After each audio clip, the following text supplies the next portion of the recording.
누가복음 5장 말씀을 한 번에 다 나눌 수 있지만 넉 주에 걸쳐서 한 절 한 절 나눈 이유가 있습니다. 특별히 오늘 말씀 제목을 여러분이 보시면 눈치를 챌 수 있을 텐데요. 꼭 빈배여야 했을까? 하나님을 만나고 하나님 나라의 일을 하기 위해서 우리의 인생 가운데 아무것도 쥔 것이 없는 빈금을 빈배, 꼭 빈배였을까 하는 것을 오늘 여러분에게 던져 드리고 싶습니다.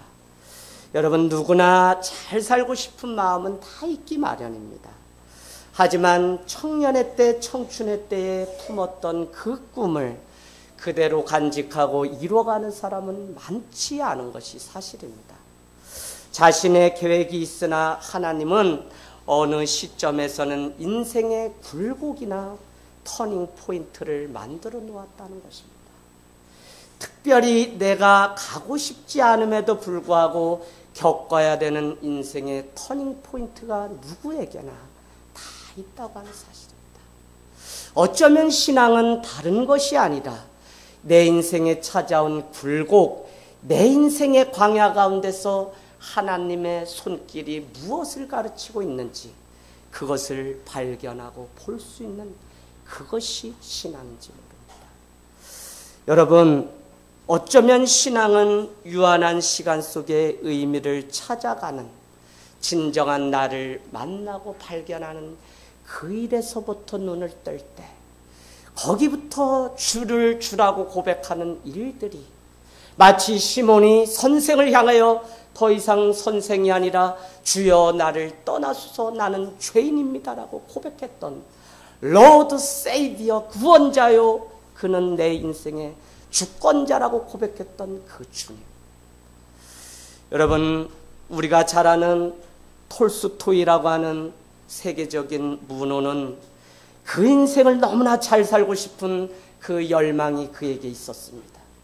평생 가지고 썼던 소설의 주제는 세 가지인데 이렇다고 합니다. 첫째는 이 세상에서 가장 중요한 시간은 언제인가? 둘째는 이 세상에서 가장 중요한 사람은 누구인가? 셋째는 이 세상에서 가장 중요한 일은 무엇인가? 그는 평생을 철학을 하고 소설을 쓰고 인간을 파헤치면서 내린 대답이 이것이라고 합니다. 가장 중요한 때는 언제냐? 현재라고 하는 시간이라는 것입니다. 두 번째, 가장 중요한 사람은 그러면 누구냐? 누구일 것 같으세요? 현재 내 옆에 같이 있는 그 사람이 가장 중요한 사람. 여러분, 가장 그러면 중요한 일은 무엇일까요? 사랑하는 일, 사랑하는 일. 사랑해도 모자른데 사랑하는 일. 정답이라고 할 수 있습니다. 그는 이렇게 이야기합니다. 현재 내 옆에 있는 사람에게 하나님의 사랑을 전하는 선의, 그것이 바로 우리가 가장 중요한 일이라는 것입니다. 저는 한 신앙인으로서 그가 이와 같은 물음을 하나님 앞에 끈질기게 하다 인생을 마치고 사람은 무엇으로 사는가라고 하는 작은 전집 하나를 내놓았을 때 이 글귀를 읽으면서 지금도 계속적으로 제 마음 가운데 내게 가장 중요한 시간은 가장 중요한 사람, 가장 중요한 일은 어쩌면 여러분 오늘 이 예배를 통해서 우리가 잃어버렸던 그 인생의 걸음, 때로는 누구와 비교했던 그 인생의 걸음, 때로는 누군가를 쫓아가야만 했던 그 열등의식에 잡힌 나의 이 걸음, 다시 회복되어서 주님이 내게 주신 그 걸음으로 다시 걸어갈 수 있다면 거기서부터 우리의 인생의 행복이 진정으로 시작되지 않을까요? 여러분 우리가 잘 살고 싶어하는 것의 대부분이 그러나 자신의 욕심을 이루는 일로 그렇게 귀결된다고 하는 사실을 우리는 아셔야 됩니다. 절마다 꾸고 있는 꿈이 다 있지만 달라요. 그러나 우리는 그것을 욕심이라고 부르지 않고 꿈이라고 말하며, 그것을 욕심이라고 말하지 않고 비전이라고 하는 하나님의 옷을 입혀서 그렇게 우리가 믿고 살아간다는 것입니다.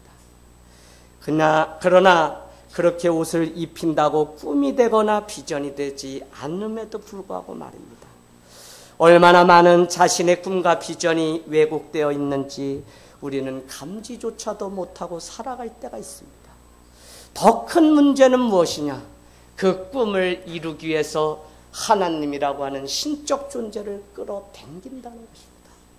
끌어당겨서 나의 꿈 안에 그 하나님을 가두는 일들이 얼마나 많은지, 그래서 정작 그 하나님의 능력을 경험하지 못한 채 마치 새 장 안에 하나님을 가둬놓고 그만큼만 하나님은 존재하시는 분으로 여기면서 살아가는 현대인의 이 삶을 어쩌면 우리부터, 내 자신부터 물어보아야 되는 질문이라는 생각이 듭니다.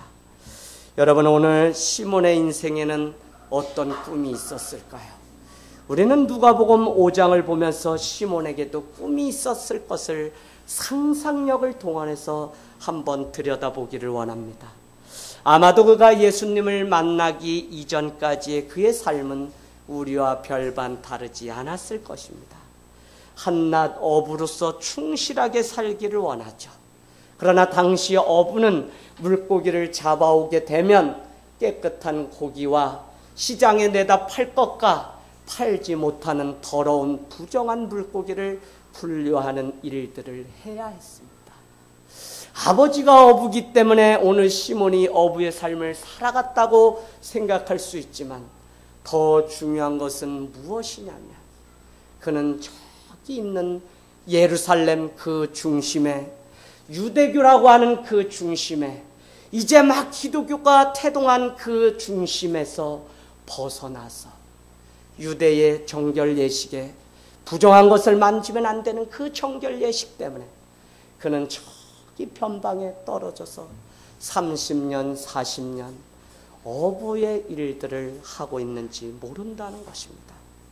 오늘 그런 그에게, 종교적 열등감을 가지고 있던 그에게 주님은 찾아오셔서 이렇게 말씀하셨다는 겁니다. 10절, 무서워하지 말라.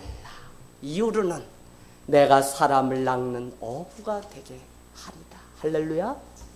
여러분, 정말 지금 저 예루살렘의 성도로서 살고 싶음에도 불구하고 성경에 유독 사복음서 안에 등장하는 두 가지의 부정한 직업이 있다고 말씀드렸습니다. 뭐죠? 성전 제의와 율법 준수로도 용서받지 못하는 두 가지 직업. 뭐라 그랬어요? 하나는 창녀, 한 가지는 세리입니다. 사복음서에 가장 많이 등장하는 예수님의 그 식사의 자리에 누가 나왔냐? 세리와 창녀가 나왔다는 거예요. 12의 혈류병을 앓고 부정한 병을 앓던 자가 그 믿음의 공동체에서 떠나서 결국 마을 밖에 쫓겨나서 그가 다 나았다고 하는 사실이 확인되어야만 예루살렘 그곳에 와서 믿는 자의 삶을 살아갈 수 있었다고요. 창녀와 세리는 누구냐? 믿음의 공동체로부터 버림받았던 대표적인 직업이 도저히 재물을 잡고 비둘기를 잡고 염소를 잡아 하나님 앞에 제사에도 용서함 받지 못하는 직업이 그들이었다는 거예요. 그럼에도 불구하고 주님은 그들에게 먼저 찾아가셔서 그들의 삶을 회복시켜 다시 믿음의 공동체로 돌려보내는 그 일을 했다는 것입니다. 여러분, 오늘 시몬 어부는 적어도 30년 이상을 갈릴리 바다, 오늘 1절 우리가 다시 생각해보면 뭐라고 되어 있죠? 게네사렛 호숫가. 많은 사람들은 디베랴 바닷가, 갈릴리 바닷가라고 말함에도 불구하고 오늘 누가복음의 저자 누가는 지중해를 건너가서 선교를 해보았고 지중해라고 하는 큰 바다를 보았기 때문에 바다라고 하지 않고 호수라고 1절에 보면 말씀하고 있다는 거예요. 그래서 우리가 이 다 똑같은 지명 같지만 여러분 이 안에 벌써 큰 의미. 왜요? 누구든지 큰 것을 본 사람은 내 인생 가운데 문제가 생기잖아요. 바다로 보이는 게 아니라 호수에 불과하다. 할렐루야. 여러분 정말 주님의 큰 사랑을 경험하고 은혜를 경험한 사람은 누구냐? 모든 문제가 아무것도 아닌 작은 호수에 불과하게 보이는 그 사람. 그 사람이야말로 주님의 큰 것을 본 사람이라는 것입니다. 오늘 한낱 주님의 부름이 그냥 일반적인 부름 같지만 시몬은 전혀 예상할 수 없는 부름이었어요. 2절 말씀에 시몬은 빈 그물을 씻고 있는 시몬에게 예수님은 찾아오셔서 첫 번째 요청이 뭐였어요? 육지에서 배를 띄워라 라는 것이었습니다. 두 번째 요청은 뭐였죠? 더 깊은 곳에 그물을 던져라. 더 깊은 곳은 제가 상상력이에요. 마을 사람들이 선배들이 우리 한국도 그런 거 있잖아요. 거기에 가면 이무기가 있고 거기에 가면 수울이 있어서 소용돌이 속에서 빠져서 죽기 때문에 그 이상은 가면 안 된다고 하는 터부시되는 금기사항들이 있는데 오늘 예수님은 시몬에게 찾아오셔서 더 깊은 곳에 그물을 던지라고 했다는 것입니다. 그때 시몬의 삶은 중요한 것이 더는 내 의지로 되지 않는 인생인 것을 깨닫게 되고 뭐라고 고백하죠? 밤새도록 그물을 던져서 잡은 것이 하나도 없지만은 어떻게 한다 그래요? 어떻게? 내가 주의 말씀에 의지하여 그물을 내리겠다고 고백했다는 것입니다. 여러분, 오늘 고기 잡는 어부의 삶에 만족하며 그는 변방에서 살아갔던 자입니다.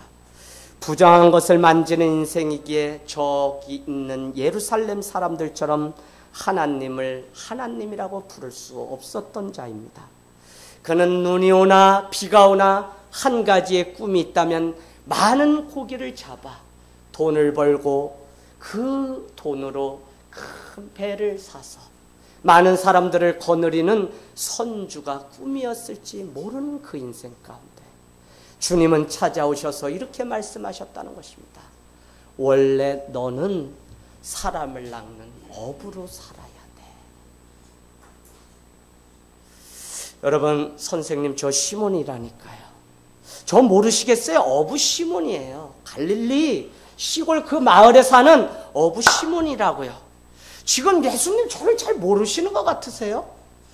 또는 저를 좋게 봐주셔서 고마운데 사실 저는 많이 부족해서 누굴 가르치거나 누구에게 인도할 능력과 자격이 안 됩니다. 저는 이미 30 훌쩍 넘어 40이 됐고요. 부양해야 될 가족이 있기 때문에 저는 빨리 가서 고기를 더 잡아서 제 생계 수단을 위해서 살아가야 됩니다. 라고 말을 했을 겁니다.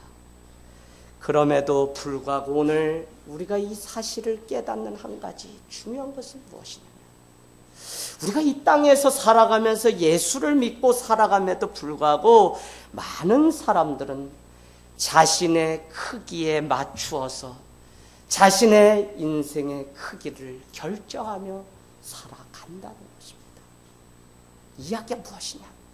내가 할 수 있는 범위를 이미 정해놓고 내가 배운 학력이 이것이기 때문에 나는 지지리도 가난하기 때문에 나는 많은 조건들을 걸며 자기의 인생의 크기를 이미 규정해놓고 산다는 것입니다. 상처를 가지고 살아가는 많은 젊은이들을 보게 돼요. 안타까운 건 다른 게 아니에요. 일평생 원망과 불평과 불만 속에 시대나 그 가문과 부모를 원망하면서 살아요.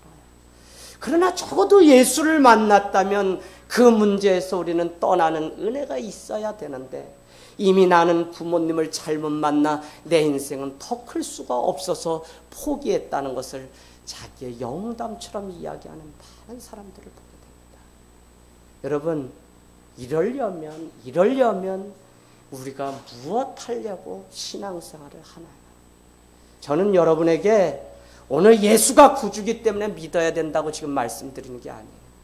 존재론적으로 내가 왜 많은 시간과 많은 에너지를 들여서 결국 예수를 따라가야 하는지 저는 처음 신앙생활을 하는 사람도 한번 진지하게 물어봤으면 좋겠어요.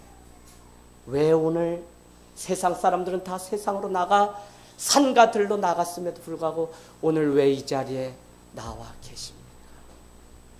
여러분, 예수님은요, 우리의 크기가 아니라, 우리의 인생의 크기가 아니라, 주님은 한낱 고기를 잡는 어부임에도 불구하고 당신이 찾으시고 사용하셨다는 것이 너무 중요합니다. 어느 시대든지 여러분 오해하지 마십시오. 하나님은 지금도 은혜의 사람을 계속적으로 찾고 있다는 거예요. 지금도 시대가 어두우면 어두울수록 은혜 가운데 살아가는 교회와 성도를 찾고 있는 줄로 믿습니다. 우리는 이것을 믿는 것이 신앙인 줄로 믿습니다.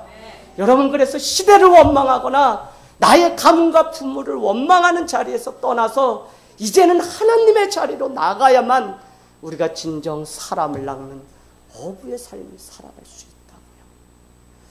여러분, 그래서 되는 것과 안 되는 것을 노력도 해보지 않은 채 운명처럼 결정해놓고 사는 사람들이 신앙은 가졌지만 얼마나 많이 그렇게 살아가는지 때로는 안타까울 때가 많아요. 목사님, 해도 안 돼요. 목사님, 10중 8구는 이렇게 말씀합니다. 목사님, 도저히 사람 안 변해요. 안 바뀌어요. 저 예수 믿으려고 해봤는데 안 바뀌어요. 많은 사람들이 이미 운명론처럼 주님을 믿는 경향들이 있습니다. 주님, 저 부르신 거 맞으세요? 제가 잘못 들은 거 아니에요? 갈릴리 사람 시몬이에요. 저는 무식하고 부족한 것이 너무 많아서 시몬을 부른 게 맞는지도 잘 모르겠어요, 주님. 아, 고맙습니다. 하지만 저는 고기를 잡아야 하기 때문에 주님의 말씀을 더 들을 수도 없고 빨리 바다로 나가야 됩니다. 솔직히 주님이 왜 저를 부르시는지 모르겠어요. 주님, 다시 한번 생각해 보세요. 제가 차라리 주님의 일을 위해서 살아갈 사람이 필요하다면 제가 다른 사람을 한번 좀 소개시켜 드리겠습니다. 십자가는 내가 지고라고 하는 그 찬송가가 있죠. 근데 부흥강사님들이 다 그러시죠. 십자가는 제가 지고, 이렇게 다 사람들이 부른다는 거예요. 십자가 우리가 져야 돼. 근데 우리는 자꾸 나 아니죠? 다른 김 집사님을 부르신 거 맞죠? 라고 계속적으로 말을 한다는 거예요. 저도 목회자의 삶을 살기까지 얼마나 싫어서 도망을 가고 부모님께 축복받지 못하는 그 일이 너무 괴롭기 때문에 갈 수가 없어요. 그러나 이 길을 30이 되어 가게 되었을 때 제 성경책 맨 앞부분에 목자서원서라고 제가 늘 그냥 주님 주신 마음 써서 다닙니다. 내가 가고 싶어 갔다면 나는 가지 못했을 것이다. 주님이 오늘 부르셔서 순종하며 걸어갑니다. 라고 하는 짧은 글귀를 적어놓고 내가 내 삶의 길에서 떠나고 싶고 달아나고 싶을 때마다 그렇지, 나를 부르시고 나를 가게 하신 이가 하나님이시기 때문에, 여기까지 인도하신 분이 주님의 은혜이기 때문에 앞으로 가게 하실 분도 주님이라는 사실 때문에 우리는 다시 주님을 향해서 걸어가는 줄로 믿습니다. 여러분, 그 일을 위해서 우리는 주님을 따라가기 위해서 무엇이 어렵냐면 내가 살아온 삶의 일상에서 떠나야 하는 그것이 너무 어려운 일 같아요. 그래서 지금 시몬의 인생을 보면 그것이 마치 내 인생과 별반 다르지 않다는 것. 꿈을 꾸고 살아가는 것 같지만 예수님의 요청으로 인해서 새로운 꿈을 꾸어야 됨에도 불구하고 또 무엇인가 내 삶을 붙들고 있어서 가지 못하는 그것. 그렇게 되면 절망이 소망으로 텅 빈 배가 그물이 찢어질 정도로 채우시는 은혜를 경험할 수 없다는 것입니다. 여러분, 우리의 인생 가운데 얼마나 많은 기적을 체험하면서 살아가십니까? 매일매일 똑같은 어제가 또 오늘이 되고 내일이 될 거라고 생각하며 다람쥐 쳇바퀴돌도 살아가지만 여러분, 그렇게 살아가는 삶이 아니라 오늘 주님의 요청을 한번 받아들이기를 원합니다. 어제와 다른 특별한 오늘, 주님과의 만남에서부터 시작되기에 우리는 어제가 또 오늘이고 오늘이 내일일 거라고 하는 그게 아니라 특별한 오늘, 특별한 인생을 살아가길 원하는데 그것은 언제부터냐? 주님이 내 안에 찾아와서 그분의 옷을 갈아입고 살아가기 시작하는 순간부터입니다. 여러분, 신앙을 이제 우리가 눈을 뜨고 조금씩 알게 되면 정말 여러분이 버리셔야 되는 게 너무 많아요. 목회자뿐만 아니라 평생 성도로 살아가는 목회자를 비롯한 우리가 얼마나 세상의 옷을 버려야 되는 게 많은지 모릅니다. 이스라엘은 옮길 때마다 그들의 그 회막과 성막에 무엇을 두었죠? 십계명이 새겨져 있는 법궤를 두었어요. 그러면 그 성전 안에 뭐 의자도 있고 그 성전 안에 인간을 위한 무엇이 있냐? 전혀 없었다는 거예요. 성전 안에는, 교회 안에는, 믿음 안에는 인간을 위한 것은 아무것도 없습니다. 오로지 주의 말씀, 주의 은혜만 그곳에 가득했다는 거예요. 그래서 우리가 우리의 꿈을 위해서 무엇인가를 거추장스럽게 입고 와서 주님 앞에 여전히 무엇인가를 이뤄달라고 하는 이것이 얼마나 이율배반적인 삶인지 모른다는 것입니다. 여러분, 여러분의 삶의 자리에서 떠나지 마십시오. 오늘 말씀을 통해 또 마음 가운데 적용되는 한 가지는 무엇이냐면 삶의 터전은 쉽게 바꾸는 것이 아니라는 것입니다. 오늘 시몬처럼 우리의 삶의 자리에 충실할 수 있는 그 믿음이 필요하다는 것입니다. 좋은 것으로 가득 채워져 있든 텅 비어 있든 무거운 짐으로 가득 차 있든 우리는 오늘 내게 주어진 자리에서 충실을 다하는, 그것이 교회가 아니라 이제는 세상에서 살아가는 6일 동안 그곳이 교회요, 그것이 예배의 처소가 되어서 그 은혜 가지고 주일이면 콩그리게이션 회중교회 하늘땅교회로 모여서 너나 할 것 없이 내가 이렇게 살아갔다고 하는 일들을 하나님 앞에 간증할 수 있는 은혜가 우리 가운데 차고 넘치기를 원합니다. 여러분, 특별한 날이라 그날 주님이 오신 것이 아닙니다. 주님이 오셨기에 특별한 날입니다. 특별한 장소였기 때문에 디베라 바닷가에 주님이 오신 게 아닙니다. 주님이 오셨기 때문에 특별한 날이요, 특별한 장소가 된 것입니다. 성경은 특별한 그 시간이나 장소를 기념하여 기념도를 쌓으라고 그렇게 말씀하고 있습니다. 우리 역시 우리의 삶의 주도권을 주님께 드려야 합니다. 왜냐하면 그분과 동행하는 삶이 될 때 특별한 오늘, 특별한 인생으로 살아갈 수 있기 때문에 그렇다는 것입니다. 여러분, 우리는 주님이 콜링, 부르셔서 소명의식, 콜링 컨셔스네스, 소명의식이라는 걸 주셔가지고 뭘 하냐면 하나님의 자녀로 살아가게 하세요. 근데 이거를 많은 사람들은 크리스찬, 그리스도인이라고 그렇게 말씀합니다. 그러나 여러분이 오해하지 마셔야 되는 게 크리스찬이다, 성도다, 그리스도인이라고 하는 것은 그렇게 교회를 나왔기 때문에 하루아침에 주시는 그 영광된 이름, 그런 게 아니라고요.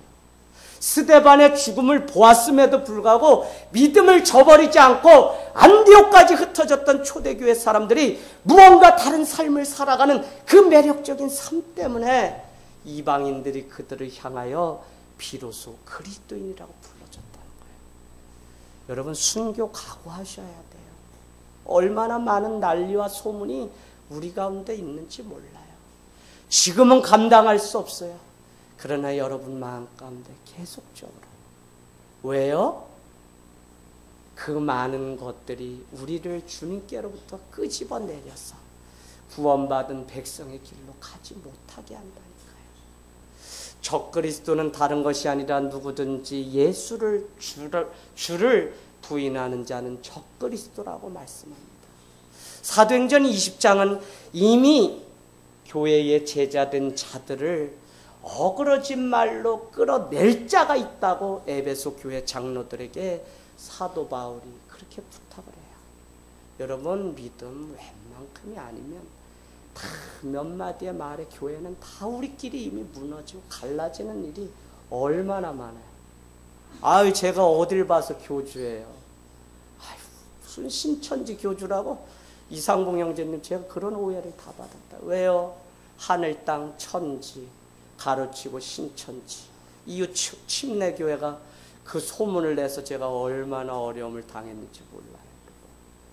아유, 저 같은 사람이 교주가 될 자격이 있나요? 없어요.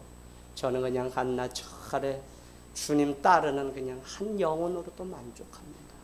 이름난 목사가 아니어도 돼요. 교회가 아니어도 돼요. 그냥 주님 앞에 충실하게 걸어갔던 한 종으로 기억된다면 그것만으로도 주님 앞에 제가 걸어가야 될 일을 다 했다고 생각하며 걸어갑니다. 오늘 시몬의 변화는 내면에서 일어난 것 같지만 결국 배를 버리는 일들로 연결됩니다. 배를 버렸다고 하는 일은 너무 중요하죠. 그의 생계 수단이었습니다. 삶의 기반입니다. 그 배는 주님을 만나고 나니 버려야 되는 배였습니다. 배에 가득 잡힌 그 고기조차도 다 버려야 됐어요. 배나 고기가 가치 없는 것이기 때문에 그가 버리거나 그가 그것을 아무것도 아닌 것처럼 여긴 것이 아니라 영원하신 주님을 만나고 나니까 영원하지 않은 것이 아무것도 아니라는 사실을 깨닫게 되니까 한낱 자기의 인생조차도 주님을 위해 다 드렸던 것이 초대교회 성도들의 삶이었다는 것입니다. 어떻게 물건을 통해하고 사도의 가르침에 순종하며 어떻게 그렇게 살아갈 수 있었을까요? 영원한 것이 무엇인지 보았기 때문에 그렇습니다. 여러분, 그렇기 때문에 나의 자리에서 하나님의 자리로, 영원하지 않은 것에서 영원한 자리로 나왔던 그들의 그 신앙을 우리는 보게 돼요. 오늘 성경은 우리에게 떠나보내는 이들도 떠나는 이들만큼이나 이 만남과 떠남의 특별한 의미를 깨닫게 요구하십니다. 버려두고 떠나는 그 심정보다 힘든 사람이 누굴까요? 저는 개척을 하고 깨닫게 된 것이 떠나는 사람도 떠나기까지 어렵지만 사실은 떠나보내야 되는 그 사람의 심정은 더 어렵다는 거예요. 왜 이 말씀을 드리냐? 오늘 배를 버려두고 떠났기 때문에 그가 주님의 제자가 된 것이 아니다. 오늘 그가 떠나보냈기 때문에 떠나간 사람의 몫을 감당해야 되는 더 많은 삶이 요구되는 남겨진 사람들도 주님의 제자라는 거예요.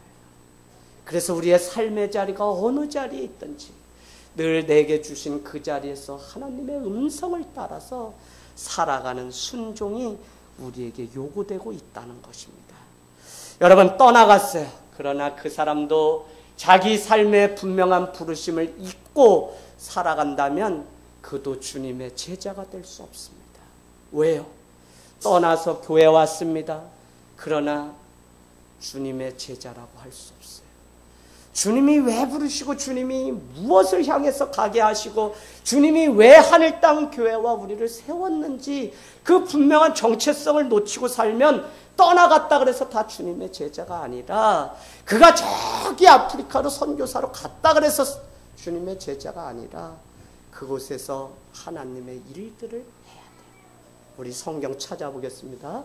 요한복음 14장입니까? 4절 말씀. 요한복음 17장 4절 말씀 보겠습니다. 제게 요새 계속적으로 주시는 말씀. 우리 형제가 저기 선교 다녀온 웨일즈 이야기를 글을 올리면서 하나님의 일을 나타내소서. 그 기도를 한다고 하는 그것을 딱 보고는 어느 날 말씀 읽다가 제가 이게 17장 4절이 딱 와닿는데 그게 뭐냐면 17장은 다 기도문이에요. 십자가에 달려 돌아가시기 전에 예수님이 하신 기도문입니다. 그런데 이렇게 해요. 3절 영생은 곧 유일하신 참 하나님과 그가 보내신 자 예수 그리스도를 아는 것입니다. 그리고는 이렇게 합니다. 아버지께서 내게 하라고 주신 일을 내가 이루어 아버지를 이 세상에서 영화롭게 하였사오니. 교회는, 성도는, 주님의 제자는 다른 일을 하는 게 아니라 주님이 하라고 하신 일을 감당하면 그걸로 족하다는 거예요. 다 큰 일을 해야 큰 사람이 아니고, 큰 일을 해야 교회가 아니고, 작아도 적어도 부끄럽지 않게 여기고 주님의 길을 간다면 그 웻길이라도 그곳에 하나님의 역사가, 생명이 살아나는 놀라운 은혜가 있는 줄로 믿습니다. 여러분, 정체성, 그것을 바로 잡는 교회가, 성도가 필요합니다. 본질은 다른 것이 아니라 120명의 사람들이 모여서 다 흩어졌을지라도 120명의 사람들이 남아서 파루시아 다시 오신다는 예수를 기다리며 예수신앙, 예수정신 때문에 모였던 그곳이 교회였고요. 그 일들이면 충분하기 때문에 그들은 건물조차도 없어도 그들은 예수님 때문에 시작된 것이 소위 기독교라고 하는 예수 그리스도의 제자들이라는 것입니다. 여러분, 너무 많은 거 옷 입고, 너무 많은 거 알고, 너무 많은 거 자랑하고, 너무 많은 거 누려야 우리가 세상에 떳떳하고 무엇인가를 했다고 말할 수 있다는 착각과 오해 속에 계속 빠진다니까요. 비교하지 마세요. 여러분에게 주어진 걸음 잘 걸어가셔서 오늘 시몬에게 찾아오셨던 것처럼 여러분에게도 찾아오시고, 시몬에게 말씀하셨던 것처럼 여러분에게도 말씀하시는 그 주님을 만나기를 원합니다. 어제와 다른 오늘을 살아가기 위해서는 자기 생각과 자기 경험을 내려놓고 배도 고기도 버려두고 떠나야만 주님과 오늘 함께 시작할 수 있는 인생이 될 수 있습니다. 오늘 이 시간 우리는 어제를 버리는 결단이 우리에게 요구되고 있어요. 지금까지 목사님, 저는 이렇게 살았습니다. 지금까지 이렇게 헌신했어요. 이렇게 봉사했어요. 여러분, 어제 일은요, 어제로 끝난 거예요. 신앙, 살아있는 믿음이라고 우리는 한자로 표현하는데, 살아있다는 것은 잘한다는 것이고, 살아있다는 것은 열매를 맺게 되어 있어요. 주님이 교회와 우리에게 요구하는 건 딱 두 가지입니다. 첫 번째 뭐죠? 영혼 구원을 위해서 교회를 세웠어요. 또 한 가지는 영적 성숙을 위해서 우리에게 불렀어요. 영적 성숙을 위해서 두 가지가 있습니다. 한 가지는 결혼이라는 제도를 통해 공동체 속에 들어가서 부딪힘을 통해 나의 모난 부분들이 하나님의 의가 될 때까지 그 자리에 무릎을 꿇고 기도하라는 거예요. 그럴 때 어떻게 돼요? 출애굽기 3장처럼 그것이 비로소 거룩한 땅이 되는 것입니다. 도망간다고, 달아난다고 다른 곳에 가면 더 좋은 것, 그런 게 아니라요. 또 한 가지 뭐죠? 풀트리니에는 이렇게 이야기합니다. 사람이 혼자서 할 수 없는 두 가지. 결혼, 한 가지는 그리스도인이 되는 것. 여러분, 공동체 속에 왜 와서 자꾸 우리가 부딪히면서 같은 예배, 같은 말씀을 먹고 같이 식사를 하고 해야 되냐면요, 같이 부딪힘을 통해서 나의 부족함이 무엇인지 보게 된다고요. 대형교회 뭐 욕할 건 없어요. 그러나 자기가 편한 사람들과 자기가 편한 예배 가서 드리면 됩니다. 우리 하늘땅교회는 요 자리에서 예배드리고 요 자리에서 밥 먹고 요 자리에서 소그룹 하고 요 자리에서 다 해요. 얼마나 불편할까요? 그러나 요 자리에서 일어나는 그 많은 사건과 이야기가 우리의 간증이 될 수 있는 이것이 우리의 축복이 되는 줄로 믿습니다. 여러분, 오늘 실패와 낭망의 자리에서 떠나기 위해서 버려야 될 것이 너무 많은데 빈배만 버려두고 떠나면 되는 줄 알았더니, 저는 오늘 말씀을 마치면서 꼭 이 말씀을 드리고 싶어요. 내 상처와 아픔도 버려야만 주님의 제자가 될 수 있더라고요. 시골에만 다녀오면요, 계속적으로 복음적으로 살려고 노력하는 목회자임에도 불구하고 어머니, 아버지 일손 돕다가 마음이 불편해서 돌아오는 날이 너무 많아요. 이제 신앙에 그냥 막 눈을 뜯고 살아가시는 분들이 그래서 다 이해돼요. 그런데도 뭐가 이야기하다가 되지 않는 게 뭐냐면 조상대대로 내려온 그것을 버리지 못하기 때문에 안타까움이 어떨 땐 제 안에 분노가 되어서 폭발하기 일보 직전일 때가 있는 것을 보았어요. 여러분, 금주 금요일 여러분에게 나눠드린 원력교회, 복음대로 살려고 하는데 왜 우리 안에 역사가 일어나지 않을까? 제가 처음으로 우리 교회가 생기고 이런 단어를 써봐요. 내적 치유가 일어나지 않아서. 복음으로 내 자신을 다시 들여다보고 내 안에 있는 이 쓴뿌리를 발견하고 이것을 버리는, 상처를 버리는 이 작업을 하지 않으니까 아무리 주의 말씀 복음을 넣어도요, 그것이 그 사람을 살리는 게 아니에요. 야고보서 4장의 말씀처럼 하나님은 교만한 자를 물리치며 겸손한 자를 사용하신다고 말씀하셨는데, 겸손한 게 아니라 복음을 넣으면 넣을수록 이것이 하나의 도구마가 되어서 더 많은 사람을 정죄하게 되고, 심지어 목회자가 목회자를 가르치려고 하는 일들이 얼마나 많은지 몰라요. 내가 소위 안다는 것 때문에. 그러나 무엇이 중요하냐면 그 안에 아직도 버리지 못한 쓴뿌리, 상처가 있어요. 저는 여러분에게 오늘 말씀을 마치면서 구체적인 적용은, 한번 오늘 소그룹 모임 때도 제가 버려야 될 건 무엇인가요? 적어보세요, 나눠보세요 하는 질문지 놓았는데 한번 생각해 보세요. 계속 주님을 더 깊이 가려고 하면 한 8부 능선 도착했나 하면 다시 무슨 사건으로 형편없는 내 자신을 보게 되면서 3부 능선으로 다시 나락에 떨어져서 형편없이 아무것도 할 수 없는 내 자신을 보는 일들이 허구하게 너무 많다니까요. 여러분, 이것 가지고 남편 못 사랑하고요, 이것 때문에 아내 사랑하지 못하고요, 이것 때문에 심지어는 주님 사랑하지 못하고요, 이것 때문에 더 알아줬으면 하는 자기 애와 자기 의 때문에 주님조차도 끝까지 따르지 못하며, 내가 정해놓은 틀, 내가 지키려고 하는 그 믿음, 그 색깔만 지키려고 하면서 일평생 주님 앞에 고집스러운 믿음을 가지고 살아가는 일들이 성도 안에 얼마나 많죠. 여러분, 제발 변화되세요. 날마다 나도 변화될 수 있다고 하는 변화를 향해서 주님을 만나기 위해서 주님의 앞에 나와야 된다고요. 할렐루야. 그 결단이 오늘 우리 가운데 있을 때, 동물을 와서 도와달라고 하니 애운 것이 힘이 많아 그물이 찢어지고, 뭐라고 표현되냐면 다 놀라라는 표현이 있습니다. 우리 하늘땅교회가 삼중감동의 목회를 합니다. 내가 예수를 진정으로 만나서 감동을 받고 이것을 이웃에게 다가가서 전하게 되면 감격이 되고, 그 역사 가운데 주님은 찾아오셔서 감복하시는 축복의 삼중감동의 역사. 수가성의 여인이 주님을 만났거든요. 그가 항아리를 버려두고 마을로 들어가서 내가 메시아를 만났다니 모든 자들이 다 놀랐다는 거예요. 안진뱅이로 구걸하던 자가 나사렛 예수 그리스도의 이름으로 일어나 걸으라니 그가 회복되어 마을로 들어가 솔로몬 행각에 모이니 사람들이 보고 다 놀랐다.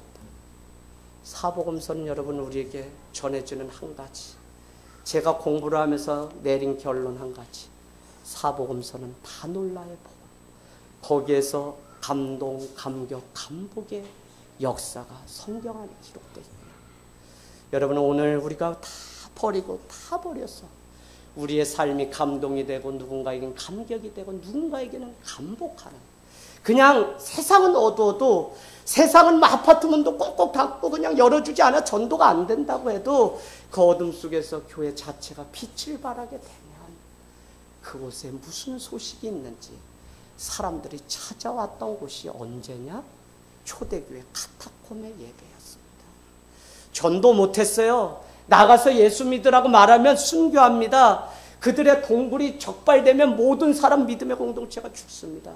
그들은 묵묵히 아무 말도 하지 않고 그냥 예수를 믿고 따라가는 삶만 살았어요. 뭐 때문에? 예배 가운데 드린 그 삶 때문에. 여러분, 저는 시몬의 삶을 보면서 어느 인생이든 여러분 빈배일 수밖에 없다는 사실을 깨닫게 되었어요. 내 삶에 빈배고 실패하고 정말 버리고 싶은 인생의 이력사가 있어서 정말 내 삶을 한탄스럽게 여긴다면 여러분 다 그럴 수밖에 없다고요. 왜 그러냐면 아무리 성실과 노력을 다해도 그럼에도 불구하고 주님은 빈배 인생으로 우리를 만드셨다는 거예요. 다시 담으려면 빈배여야 하기 때문에 우리의 수고와 노력이 아무것도 아니게 만들어 놓았다는 거예요. 여러분 건강을 잃으셨어요? 물질을 잃으셨어요? 아니면 관계가 끊어져서 너무 괴롭나요?